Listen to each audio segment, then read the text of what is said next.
I słuchajcie, zaczynamy już bez zbędnego przedłużania. Jeszcze zobaczcie, jakie mam tutaj wypieki, bo jest tak gorąco, a poza tym się tak przejęłam tym filmikiem, że dobra, mam nadzieję, że się Wam wszystko spodoba i że pójdzie gładko. Także zaczynamy. Pierwsze pytanie. I jeszcze będziemy oczywiście rozmawiać z słuchaczem po turecku, bo tak nam będzie najwygodniej. I kto będzie to oglądał, proszę sobie tam włączyć napisy, będą napisy po polsku, więc tak będziecie mogli sobie wszystko spokojnie oglądać i na pewno wszystko zrozumiecie. Więc pierwsze pytanie, zaczynamy. Başlıyoruz. Tamam.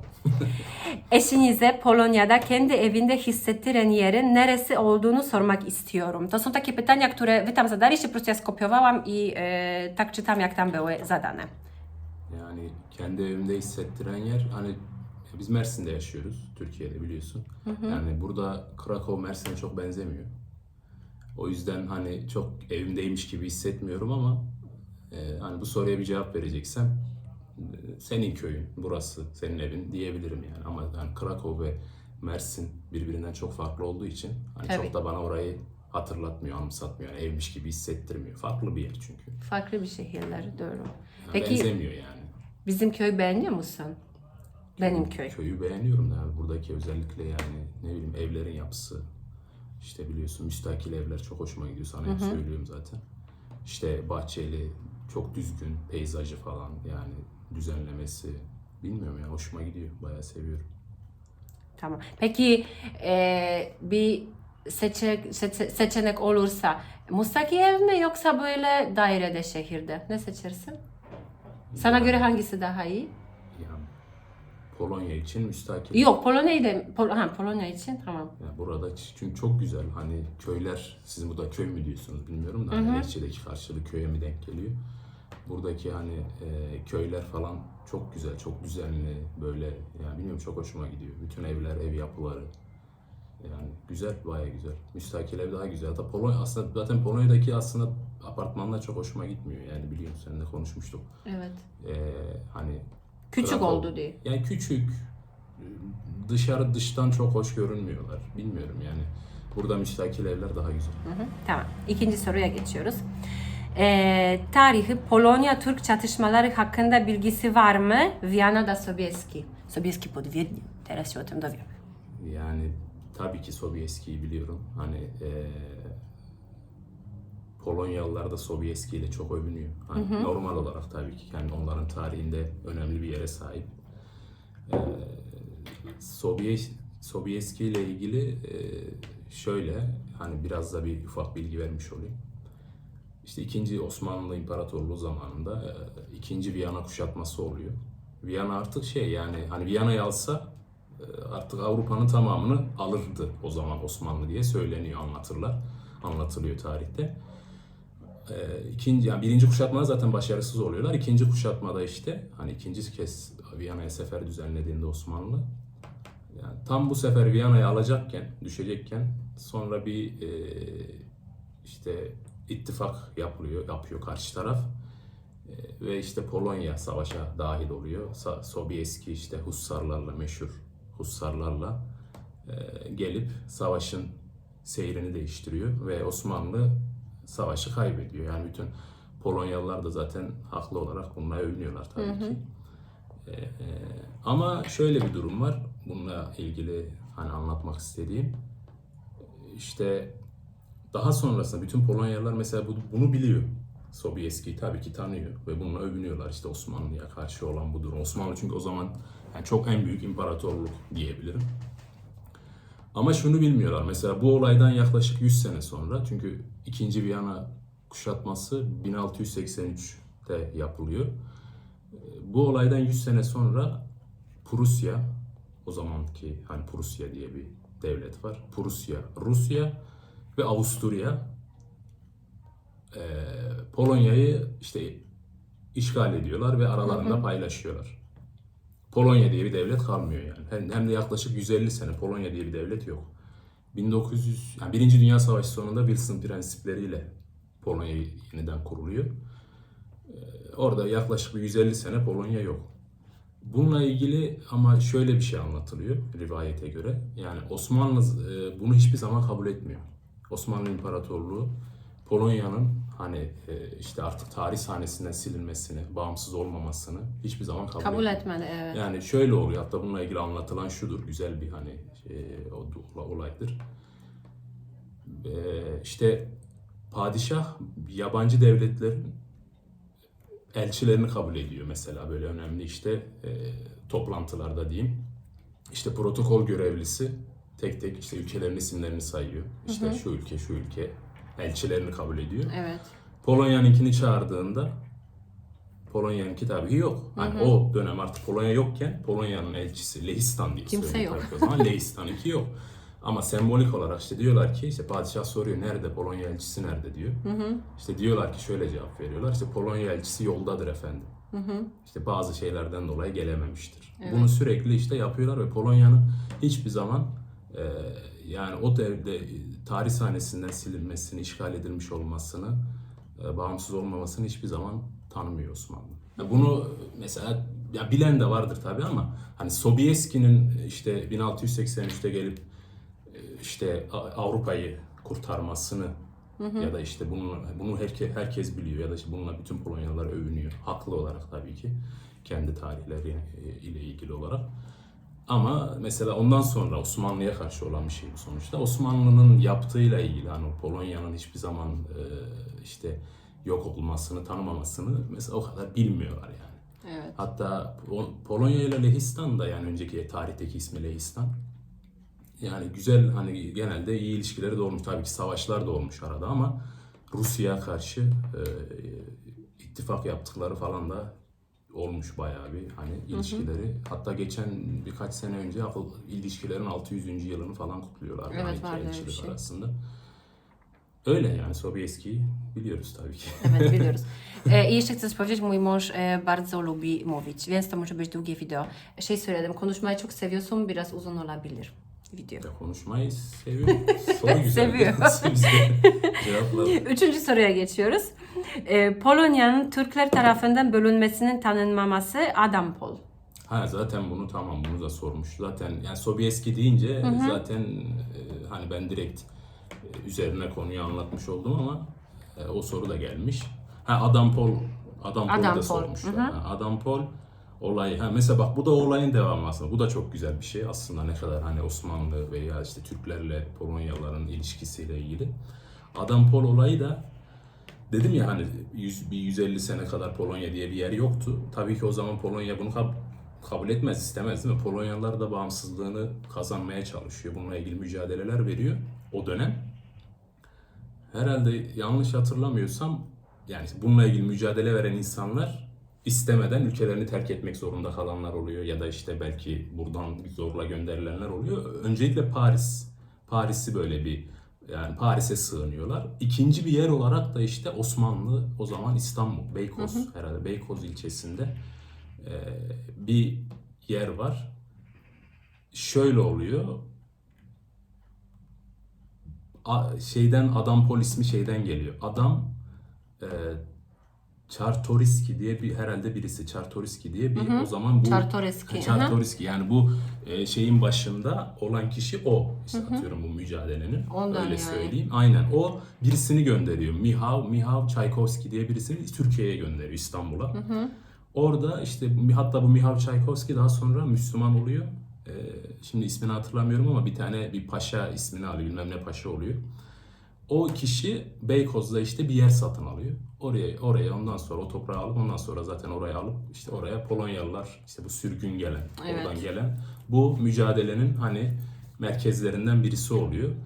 Oranın ismi de işte o adam Czartoryski'den dolayı Adampol olarak Adampol diye geçiyor. güzel. Zamanla ama şey oluyor ve Polonezköy oluyor. Hala da Polonezköy olarak Polonezköy, geçiyor. aha. Polonezköy hala da orada var. Hani Polonyalıların yaşadığı bir yer. Ama herhalde ben bir belgesel tek ara baktığım da oluyor. Daha önce bir görmüştüm. Herhalde eskisi kadar belki yok ama var hala. Var, daha yani. var, daha var. Evet. Var. Öyle yani Adampol olayı Evet, da o. onu da biliyoruz. Dördüncü soru. Polonya ve Polonyalılar hakkında neyi seviyor? Ne seviyorsun? Polonya ve Polonyalılar hakkında. Yani Polonya güzel bir ülke yani gerçekten seviyorum biliyorsun. İşte Evet, doğru. O seviyorum, yalan değil, seviyorum. seviyorum. Yani niye seviyorum? Polonya hani gerçek yani yeşil olması, doğasını seviyorum, tarihini seviyorum. Ya Krakow belki ben çok hani Varşova'yı gördüm, Krakow'u gördüm. Diğer yerlerini gezmedim ama özellikle Krakow çok tarihi bir yer olduğu için Evet. tarihini çok seviyorum. Krakow zaten en güzel. Tarihini çok seviyorum.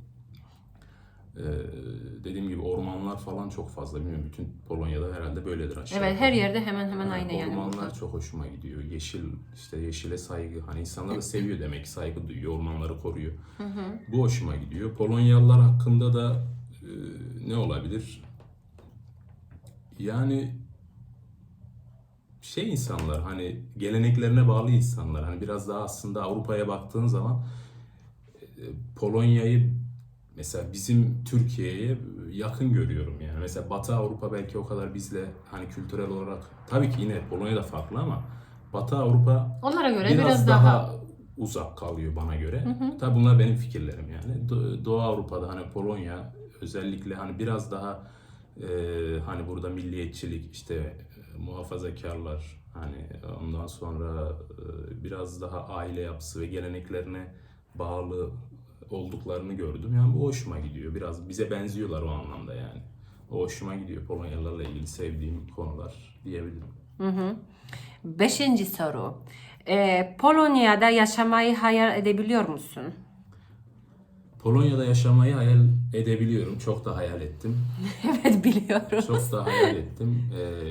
Biliyorsun zaman zaman hani konuştuk, düşündük, değerlendirdik.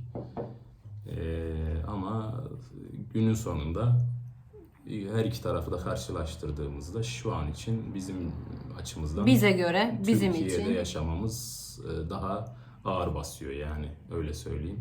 Şimdi için. Ama sonra ne olacak bilmiyoruz Hayat ne yani. getirir bilemeyiz ama şu an için Türkiye ağır basıyor. Yani ama Polonya'da yaşamayı çok düşündüm tabii ki çok hayal ettim ama Belki diyelim mesela Can ya da Devran söyler, baba ben Polonya'da okumak istiyorum. Üniversite. Git oğlum der misin? derim mi burası zaten yani onlar Ondan sonra biz de gideriz peşine. onlar zaten yarı Polonyalılar yani nasıl ben yani o nasıl Türkiye memleketi vatanıysa Polonya'da aynı şekilde Evet. yani. Polonya'da mı yoksa Türkiye'de mi okumayı düşünüyorsunuz? O herhalde okumayı ben yani bunu Belki ne söyleyeceğim. düşünüyorsun Polonya'da, belki böyle Polonya'da ya da Türkiye'de okumaya farkı ne yani? Orada okuma yani- sence nasıl? Polonya'da, Türkiye'de nasıl? Üniversite Yani diyelim. ben burada bir sene 2 dönem okudum, iki dönem bulundum ve gördüğüm kadarıyla üniversite hayatı benzer ya. Ama Erasmus farklı yani. Normal Tabii ben mesela şimdi öğrenci şeye Erasmus gidiyor. şeylerini söylemiyorum zaten. Hani Evet. üniversite bazında, üniversitedeki işte ortam, dersler benzer diyebilirim yani çok farklı değil ama tabii eğitim sistemi şöyle falan demiyor. Eğitim sistemlerini bilmiyorum hani lisesini, ortaokulunu onu sen daha iyi anlatırsın. Ama üniversite yaşantısı olarak hani benim gördüğüm derslere girdik çıktık falan Benziyor, yani. değil mi? Üniversite yani biliyorsun. Evet. 7. soru. Polonyalı Türk öğrenciler arasında belki de öğretim yönetiminde veya müfredatta herhangi bir fark var mı? İşte Yedinci bunu soru. bunu işte bence sen belki daha sonra bilmiyorum anlatırsan. Çünkü ben dediğim gibi hani buradaki eğitim müfredatını, sistemini bilmediğim için üniversitede zaten dediğim gibi dünyanın her yerinde üniversite benziyor ama gerisi İşte derse giriyorsun, çıkıyorsun, bir şeyler var, yani dersler hocalarla var. iletişimin aynı Hocalar. benzer. Vize var, final var. Peki burada sen Erasmus şeyler var. okurken şey mi, daha fazla yabancı hoca mı vardı yoksa Polonyalılar mı daha fazla vardı? Polonyalı da vardı, yabancı da mesela Amerikalı hoca da vardı, ya Polonyalı Ders da İngilizce- vardı. İngilizce miydi, tabii değil mi? İngilizce tabii ki. Mecbur İngilizce olması lazım. Tamam, o zaman 8. soru geçiyorum. 7. soru ben bir gün anlatırım size. Onda ayrı video çekeriz. Polonyalıların İngilizce dil becerilerini nasıl Değerlendiriyoruz. Evet. Yani Polonyalılar İngilizce becerileri Türklerden iyi öyle söyleyeyim. Bizimkilerden iyi. Maalesef Evet, biz daha hala iyi. biraz toplum olarak yani eskiye göre iyiyiz ama toplum olarak ben de bir İngilizce öğretmeni olarak hani toplum olarak hala eksiklerimiz var fazla. umarım daha iyi olur. Ama tabii mesela daha böyle tatil yerleri Antalya. Ya oralarda Orada tabii, daha orada, iyi. tabii İstanbul birden büyük fazla- şehir olduğu için daha daha iyi. turistik Ama bölgelerde- Urfa, Antep orada belki Ya biraz tabii daha yani, zayıf aynen. olabilir. Turistik olmayan yerlerde zayıf. Öyle dediğin gibi doğru söylüyorsun. Turistik bölgelerde iyi tabii. Ama genel olarak düşündüğümüzde tabii Polonya'nın daha yüksek, daha İngilizceleri daha seviyeleri daha iyi. Ama burada da görüyorum gençlerde bilmeyenler burada da fazla yani az değil. Ama yine bizden daha iyi diyebilirim. Evet. Zaten yaşlılar onlar çok herhalde onlar da bizimkiler gibi çok bilmiyorlar da ben gençler Yok. açısından biraz cevapladım. Yani yaşlıların bilmemesi Evet normal yok değil. yaşlılar normal. Mesela benim annem baba okula giderken bunların şey vardı. Bizim gibi İngilizce okulda vardı. Annemin Almanca dersi vardı. Babamın Rusça herhalde öyle bir şey. İngilizce görmediler Bir dersi. de o var tabii tarihi bir durumdan. Yani tarih, Evet. Sovyet şeyinden dolayı. Şimdi 9. soru. Polonya müziği, Polonyalı yazarlar veya Polonya filmleri biliyor musun? Ve bunlardan herhangi birini beğendin mi? Beğendin mi? Polonya müziği. Yani Polonya Polonya müziği bu konu açmayalım. Ben evde çocuklara bir müzik açıyorum. Benim bir tane en sevdiğim şarkı, iki tane en sevdiğim şarkıcılar var. Zuhal bunları duyunca hep diyor bu ne? Biliyorsun adı söyleme ya şimdi. onlar şimdi zaten eğlencesine zannetmiyorum. Onların Evet çok sanatsal bir çok değeri yok eğlenceli yok şey sanat o yani sıfır. bizdeki işte bazı rapçiler gibi böyle Evet. anlamsız şarkılar ama işte maksat sadece işte müzik ve hızlı müzik işte eğlence. Ondan dolayı ben onu anlıyorum da ve onları Polonya müziği olarak görmüyorum zaten. Hani ben şöyle hani Polonya'yı direkt Polonya müziğini temsil böyledir diye Tabii canım düşünmüyorum. yok Ha. o yok. Ama da tabii ki çok daha sanatsal şeyler vardır dinledik de belki ama yine bana çok hitap ediyor diyemeyeceğim. Çok bana hitap etmiyor ama işte birkaç daha çok yine dinlersen de hoşuma gidenler şeyler ama hani bu geleneksel müzikler belki burada çok sevilmiyor bilmiyorum ama sizin bu hani kırsal müzikleriniz var ya işte o işte Czerwone Korale şarkısını Jesteś szalona. Jeste Şaloma işte Czerwone o gerçi geleneksel müzik değil herhalde de Czerwone O Korale böyle disco polo gibi Disco şey. Polo biliyorum zaten. O şey güzeldi bir Disco, tane. disco polo biliyor çünkü ben en çok bunu dinliyorum. Şu konser videosunu klip yapmıştı ya birkaç sene önce bayağı bir popüler olmuştu. Kimdi o şarkı neydi? Hangisi konser? Şu böyle çok kişi mi söylüyor? Öyle Rubik. yok o değil ya. Neyse hatırlamadım şimdi onu sana sonra. Onu hatırlatırım. söylerim. Şey yani müzik çok bana hitap etmiyor ama birkaç dinlediğim bir şeyler de var tabii ki. Bu neydi başka ne sormuşlar? Polonyalı yazarlar veya Polonya Yazar, filmleri. tabii ki adam Mickiewicz'i biliyorum. Hatta Rinek'te onun heykeli zaten. değil Evet mi? aynı. Onunla ilgili de yine hatta bak şeye bağlayalım. Bir Yok. mesele daha var. Onu tanıyorum çünkü ya Erasmus'a geldiğimde de yani ilk bildiğim, öğrendiğim kişi işte önemli insanlardan birisiydi. Çok önemli bir yazar. O mesela bu yine bu Polonya'nın işte paylaşıldığı dönemde İstanbul'a gelip işte Rusya'ya karşı Kırım Savaşı'nda falan İstanbul'a gelip Osmanlı'yla işte İstanbul Türklerle beraber hani çalışmış bir beraber mücadele etmiş. Tabii mücadele değil illa savaş meydanında değil tabii. Tabii ki canım de. şeyde He. çıkmadı silahla Yani çıkmadı. bir insanlardan birisi yine o 1600'lü herhalde yok pardon 1840-50'li yıllarda 1840'larda hatta zaten o zaman İstanbul'a geliyor. O zaman İstanbul'da şey oluyor rahmetli ölüyor yani. Evet evet O onu da kolera hastalığına mı yakalanıyor? Öyle hatırlıyorum. bir tane öyle bir hastalığa yakalanıyor. Orada ölüyor. Şeyi falan da hatta orada kaldığı evi de müze yapmışlar. Orada hala var. Şimdi herhalde şey de burada Vavel'de diye biliyorum. Evet. Cenaze Evet. mezarı da Vavel'de diye biliyorum. Yani onu biliyorum. Çok önemli bir yazar. İstanbul'a gelmiş. İşte Rusya'ya karşı Kırım Savaşı'nda Osmanlı'yı desteklemiş. Önemli birisi. Film olarak filmleri çok bilmiyorum. İşte tabii ki Polanski'yi biliyoruz. Roman Polanski. Piyanist filmi zaten efsane. Çok da severim. Harika bir Evet film. izledi hem de kaç kere izledi Evet, herhalde değil mi? bayılıyorum. Çok güzel bir film. Hani oradaki başrol de öyle. Aynı şekilde zaten film güzel. Yani yönetmene tabii ki burada övmek gerekiyor. Ondan sonra Oradaki tabii piyano müzikleri yine Polonya'dan kimi biliyorsun dersen Chopin Evet. diyebiliriz. Başka film, yazar, başka bir şey var. Müzik Tabii söyledin yani. Şey de söyleyebilirim. Önemli duyduğum yine insanlardan hani orada ya sorulmamış ama tabii ki Marie Curie, hani onu biliyorum. Kopernik'i biliyorum tabii ki. Yani çok çok önemli insanlar var. Bunları da biliyorum hani belki daha da fazla vardır illaki ama benim bildiklerim bunlar. Şimdilik. Evet. Daha fazla da var bence de. Aklına gelmiyor. Tabii şimdi. ki var. Yani bunlar dünya çapında zaten ünlü. Ben de biliyorum o kişilerle ilgili bir şeyler. 10. soru. Polonya'daki sürüş kültürünü nasıl de... Yine şu zor kelime. Polonya'daki sürüş... Değerlendiriyorsun. Evet. Sürüş kültürü ya şimdi ben hani belki buradaki insanlar memnun değildir bilmiyorum hani ama kendi ülkemle yine kıyas yapacak olursam Türkiye'ye göre daha iyi gibi geliyor bana hani daha kurallara saygılılar. Türkiye'de Yayalara biraz daha- Kur'an neredeyse 0. Yok abartma o kadar değil. 0. Yok abartma. Ondan ben araba süremiyorum burada. Yok, Korkuyorum. Araba süremiyorum ama söz verdim ben geçen en son videoda söyledim. Eylül ayında eve döneceğiz Mersin'e. Orada araba artık süreceğim. Sür yani sürebilirsin. Öyle dedim. Tamam sen devam. Yani bence kurallara uyuyorlar yani. Burada hani ben sürüyorum da araba biliyorsun. Trafikte gördüğüm kadarıyla kurallara uyuyorlar. Trafiği iyi yani. Evet. Sorun yok.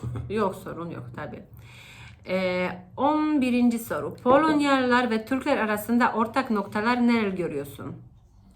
Polonyalılar ve Türkler arasında ortak nokta. Aslında bunu az önce bir soruda bu sorulmamıştı da bununla ilgili bunun cevabını vermiş olabilirim. Yani ortak noktalar dediğim gibi biraz daha hani geleneklerine bağlı insanlar gibi geliyor öyle düşünüyorum ben. Bu konuda biraz ortak noktaları var. Türkler de milliyetçi bir millet ve o Polonyalılar da milliyetçi. Hani biraz daha böyle sanki bayraklarına, tarihlerine biraz daha böyle sanki bağlılar gibi geliyor bana öyle düşünüyorum. Muhafazakarlıkla ilgili belki benzerlikler olabilir. Ya yine aynı şeye geliyor tabii. Gelenek, göreneklerine daha bağlı bir millet. Ortak noktalar bunlar diyebilirim. Onun haricinde başka ne olabilir? Yani başka bir şey yok. Polonya'da ilk kez yediğiniz bir meyve var mıydı?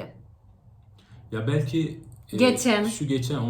onu söyleyeceğim de belki başka da vardır da şimdi aklıma gelmiyor. Onu söyleyebilirim. Şu siyah frenk üzümü diyeyim yani adını belki Czarna porzeczka. başka bir şeydir de hani Czarna frenk porzeczka. üzümüne benziyor ya. Hı, frenk üzümü siyah var ve kırmızı var. Zaten Türkiye'de zaten kırmızı var. Var, Alıyoruz var. şu şey. Belki öbürü de var. Bilmiyorum öbürünü görmedim. Ben görmedim. Ya ben bu siyahı zaten meyve sularında görüyordum. Ne bu falan diye düşünüyordum. Demek oymuş. Onu çok güzel meyve suyu oluyor. Görmüştüm. Benim bir tane teyze vardı bizim ailede. O hep ben küçükken bizim köye geliyordu. O siyah frenk üzümü topluyordu. Çok güzel bir böyle meyve suyu yapıyordu ama bunu biz çaya ekliyorduk. Böyle hasta olunca çok güzel geliyor. Deneriz. Başka bir tane daha var. Onu da ilk defa yedin herhalde. Bizim bahçede. Şu bahçede sen bana vermiştin ya onun Agrest. bilmiyorum. Ben onu da herhalde yemem. Agrest i Czarna Emin değilim. porzeczka. Benzer bir şey yedim Türkiye'de ama o muydu o değil miydi hatırlamıyorum. Bunlar çok onu- yaygın meyveler değil ama Türkiye'de tabii ki. Evet. Burada ama çok var. Bizim bahçede var. Evet. Sonraki soru. Sevdiğiniz veya nefret ettiğiniz bir Polonya yemeği var mı? Sevdiğim. Tabii ki var. Polonya yemekleri ben buraya geldiğim zaman biliyorsun. Evet çok onu fazla da söylemem lazım. yaşamıyorum. Zuhat gelince gerçekten her şey yiyor. Böyle Bilmiyorum, bunu sorun. yemem şunu yemem. Seviyor zaten yemekleri. Aynen. Yani rosu en sevdiğim yemeklerden birisi rosu diyebilirim. Yani güzel bir yemek hani besleyici içinde işte tavuk suyu, et suyu, sebzeler falan çok güzel bir yemek. Onun haricinde pierogi tabii ki. Pierogi çünkü bizim Neyle yani en çok seviyorsun pierogi? pierogi kapuska şimdi düşün. Lahana değil o kapuska aklıma geliyor. Lahana. Pierogi z kapustą? Lahana Ruski patatesli olan. Patates Ha, soğan, Ruski de güzel. Lahanalı da güzel. İkisini Peki seviyorum. neyi sevmiyorsun? Var mı böyle? Sevmediğim zaten bunu sana kaç kez söylemiştim biliyorsun. Söyle. Bu Burak çorbası, yumurtalı Pancar. Burak çorbası, yumurtalı pancar çorbası. Yumurtalı pancar çorbası. Evet bunu yemez. Ben çok seviyorum. Yani şimdi bizim yemek Ama bunu da kültüründe- patatesle de yiyebilirsin. Biliyorsun patates püresi de içine koyabilirsin. Benim annem en çok yumurtayla yapıyor da şey de koyabilirsin patates püresi. Ama yani yine de olmaz. bizim kültürde böyle hani haşlanmış yumurta çorbanın içinde yani yan yana getiremiyorum fazla, bilmiyorum. Onu yiyemiyor gerçekten. Evet. Sevmiyor. Her şeyi yiyor ama bunu... Yani yumurta olmasa öyle yerim belki de, yumurtalı hali iyi değil. Peki şimdi... Yani iyi değil demeyeyim de ben... Ekstra bir soru aklıma geldi. Peki senin kaynana nasıl bir aşçı? Çok iyi yani, çok iyi, güzel yemek yapıyor. Yani Anne izle. Burada bir zaten hiçbir eksiklik hissetmiyorum, normal yiyoruz zaten, biliyorsun. Bütün yemeklerini seviyorum. Anne de güzel yapıyor yani, gerçekten lezzetli yapıyor. Et, özellikle et falan çok güzel pişiriyor. Yumuşak bir soru hep söylüyorum sana, çok Evet hep söylüyor bu et ne kadar yumuşak oldu. güzel yani yapıyor gerçekten. Sorun yok. İyi aç kalmıyorsun. Sonra Polonya'da ziyaret etmek istediğiniz bir yer var mı? Ya, ziyaret etmek istediğim yer ben yani ne diyebilirim? Ziyaret ettin zaten çok. Yok yani evet, Krakow'u gezdik de hani O nere olabilir? Yok Gdansk'ı görmek isterdim mesela, Gdansk. Bilmiyorum, denizden herhalde kopamıyoruz orada. Evet, Var ya. kopamıyoruz. Niye bilmiyorum yani. Zakopane demiyor. Bakın Zakopane demiyor. Zakopane'ye gitmedin. Gitmedim yok. Evet. Zakopane de demiyor. Gdańsk diyor. Giden Gdańsk. yani orayı bilmiyorum ya. Deniz zaten bu, deniz. Denizden herhalde denizsiz olmuyor. Deniz kanda. İşte o yüzden hani orayı görmek isterdim, merak ediyorum. Güzel diyorlar çünkü. Gideriz Bir de ya. kuzeyde ya. Şimdi oradaki deniz farklı, o Baltık Denizi. Hep Yani soğuk. bir deniz. Farklı bir yer. Biz orada küçükken zaten hep annemle babamla gidiyorduk. Yantar bir küçük köy var. Şimdi bilmiyorum tabii ama Yantar. Oraya hep gidiyorduk. Yani çok güzeldi. Kaç Yani- sene ben küçükken gideriz beraber. Gideriz daha. Buraya biraz uzak da gideriz. Evet. Benim annem babam diyorlar şimdi siz Türkiye'ye dönünce biz orada tatile çıkarız. Ben onlara Türkiye'ye tatile gelin diyorum. Yok onlar şimdi oraya giderler. Türkiye'deki Polonyalı turistleri nasıl değerlendiriyorsun?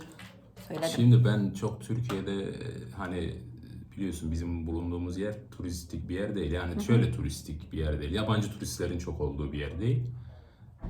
Ama tabii onların gittiği, Polonyalı turistlerin gittiği yerlerde bulundum.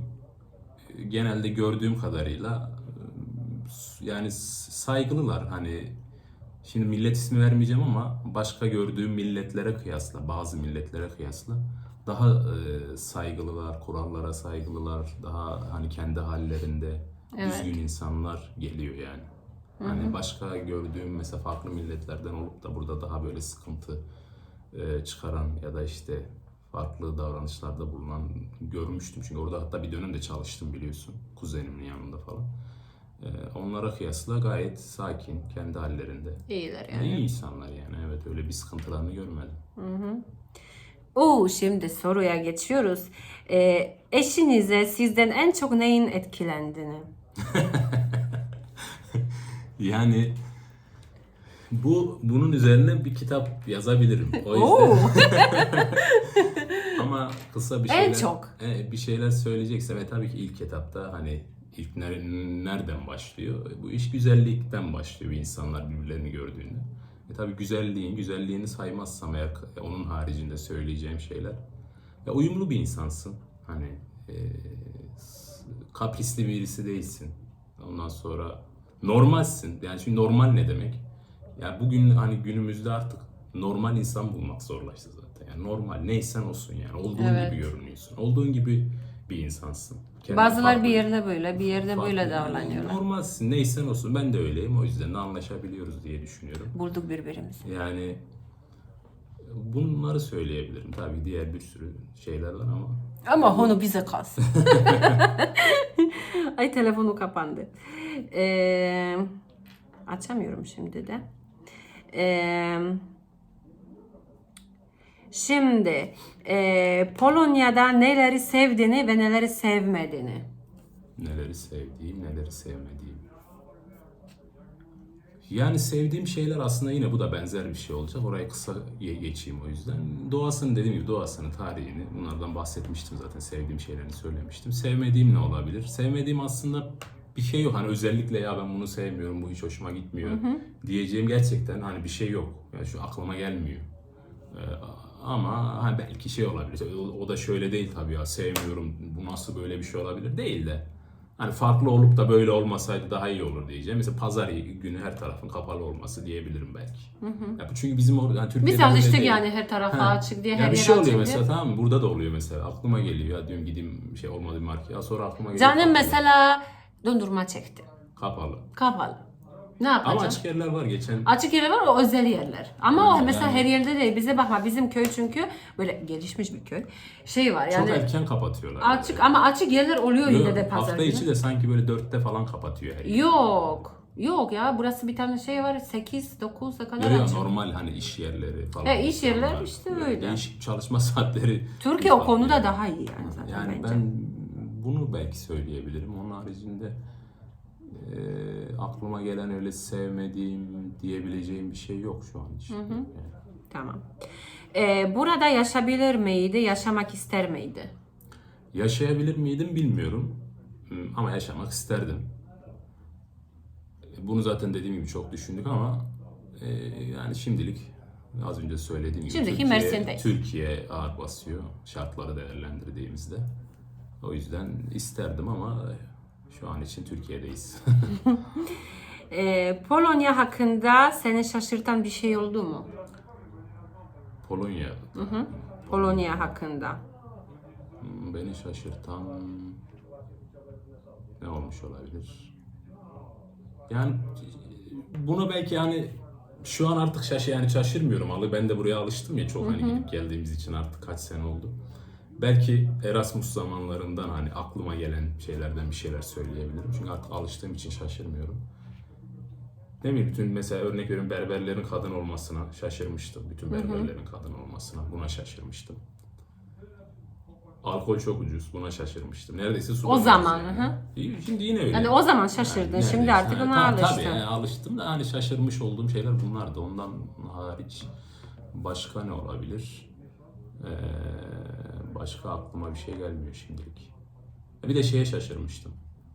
Tabii bunu eleştiri olarak söylemiyorum. Hani mesela bu dairelerin oda kiralanmasına şaşırmıştım. Türkiye'de böyle bir şey yok biliyorsun. Hani şöyle bir şey var tabii ki. Hani böyle bir şey yok derken üniversitede mesela öğrenciler bir evi beraber tutuyorlar. 3 kişi, 4 kişi. Ama ne yapıyor? Her şeyin ortak oluyorlar. Evi tamamen kullanıyorlar. Ama burada şöyle, ev sahibi direkt oda kiralıyor değil mi? Evet, bazen şey oluyor, birbirini hiç tanımıyorlar Mesela onlar. yani o bana biraz garip gelmişti. Mesela ona şaşırmıştım. Türkiye'de yok yani bildiğim kadarıyla diyeyim. Belki şimdi çıkıp da biri böyle bir şey vardı ama hiç duymadım öyle bir şey. Ona şaşırmıştım. O olabilir. Şey olabilir biraz ulaşımda gerçekten hani bunu mesela aslında şeyde söylemem lazım. Hani ne düşünüyorsun falan. İşte doğasından, tarihinden hariç aklıma gelmişken söyleyeyim. Hoşuma giden şeylerden biri Krakow için. Yani gerçekten ulaşım konusunda çok iyi. Her şey Hani saatinde geliyor. Tramvay. Özellikle saatinde. tramvay. Ben bunu 2012-13'te gördüğümde çok şaşırmıştım. Yani her şeyin saati belli, nereye gideceksen duraklarla istediğin yeri hiç bilmeden, mesela sadece durak ve işte daire numarası, Her yere gidebilirsin. apartman numarasını bilerek hiç bilmediğin bir yere otobüs durağından bakıp gidebilirsin. Mesela bu çok hoşuma gitmişti. Her şeyin saatine gelip gitmesi, ulaşım, güvenli olması, mesela gece hayatı güzel, onu söyleyebilirim. Şimdi aklıma geliyor bazı şeyler. Yani sabahlara kadar Rinek'te insanlar geziyor, tozuyor hiç yani. Ya tabii ben bunu söyleyince Türkiye çok güvensiz falan anlamından dolayı Tamam söylemiyorum. ama Polonya'dan yani ben burayla düşünüyorsun, ilgili evet. konuşuyoruz. Hani o anlamda söyleyeceğim güzel şeyler, bir de şaşırdığım şeyleri de zaten bahsettim. Bu şekilde, başka bir şey yok. Tamam, sorular bu kadar. 19 tane soru vardı. Benden bir tane ekstra soru şimdi geliyor. Hazır mısın? Hazır. O zaman bazen işte benim burada kim beni izliyor onlar da soruyorlar. Ben de onlar şey olarak şimdi aklıma geldi. Benim ailemi hakkında ne düşünüyorsun?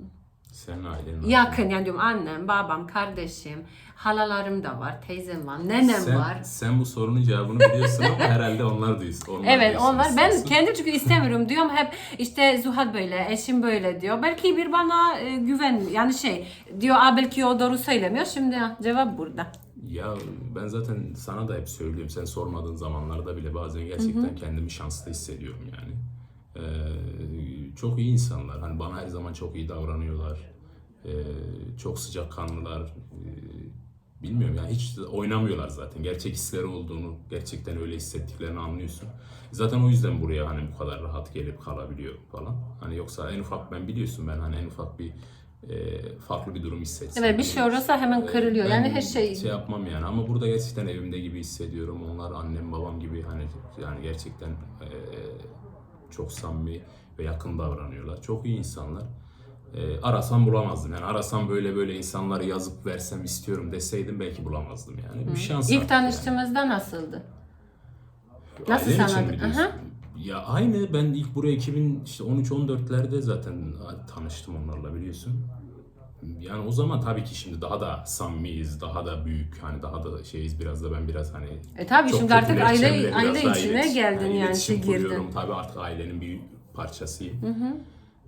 Tabii daha şey ama ilk tanıştığımızda da zaten öylelerdi. Yani hani böyle hiç böyle bir ters bir soğuk yaklaşım yani sadece o zaman tanımaya çalışıyorlardı.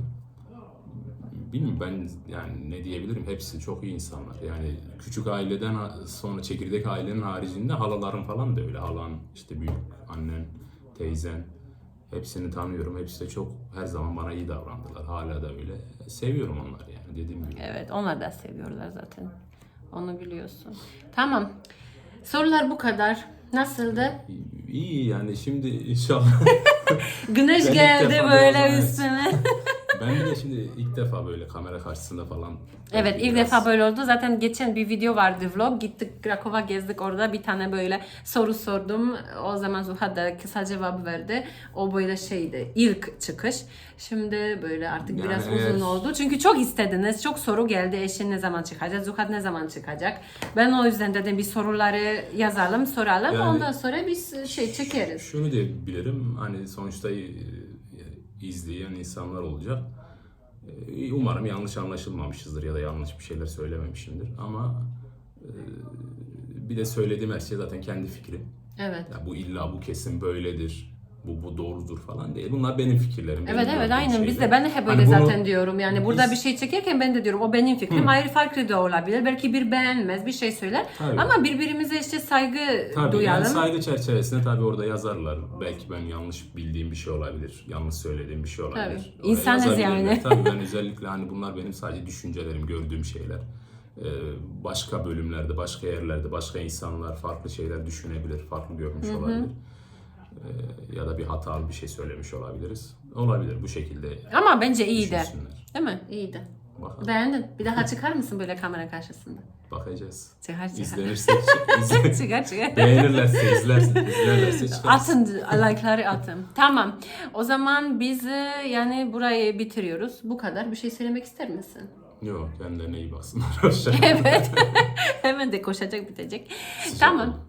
Tamam o zaman Türkçe bitiriyoruz. Ben şimdi lehçeye geçerim. Bir şey Tamam, söylerim. Ben kalkayım sen. Yok oturabilirsin. Tamam, teşekkür ederim. oturabilirsin. No, więc dzisiejsze wideo było takie inne. Mieliśmy gościa specjalnego, można powiedzieć. Tu nas trochę słońce oświeciło, siedzimy naprzeciwko okna. No, także mam nadzieję, że się Wam podobało. Piszcie w komentarzach, jak było, czy Wam się podobało. Może będziecie mieli jeszcze jakieś inne pytania. To też piszcie w komentarzach, postaramy się odpowiedzieć. Albo w kolejnym jakimś filmiku takim właśnie z Zuchatem, albo w komentarzach. Zresztą ja się staram odpowiadać na każdy komentarz zawsze. Dziękuję, że nas obejrzeliście, że jesteście tu z nami. Kto jeszcze nie subskrybuje, zasubskrybujcie. No i do zobaczenia w następnym filmiku, vlogu, pogadance. Zobaczymy, co to będzie. Pa, pa!